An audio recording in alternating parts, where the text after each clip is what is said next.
Čo to je evanjelium a aký je zázrak evanjelia? Je to naozaj náročná téma. Téma znovuzrodenia, o ktorej sa vám budem snažiť niečo bližšie povedať.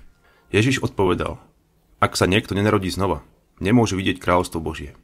A Nikodému povedal: ako sa môže narodiť človek, keď je starý? Ježiš mu odpovedal: ak sa niekto nenarodí z vody a z ducha, nemôže vojsť do kráľovstva Božieho. Čo sa narodilo z tela, je telo. Tieto verše nám ukazujú, že hlavným cieľom evanjelia, kresťanstva a za mňa každého človeka, ktorý chce žiť večne v kráľovstve nebeskom, je narodenie sa znova, znovuzrodenie. 10. verš nám hovorí aj o tom, že človek je schopný to zažiť, vnímať a ďalej o tom kázať ľuďom. Je však mnoho takých, ktorí hovoria, že je to iba úloha Boha a človek by nemal druhých posudzovať, či sú alebo nie sú znovuzrodení, a viesť ich k tomu. Za mňa je to ale hlavná pointa evanjelia a úloha učeníka Krista.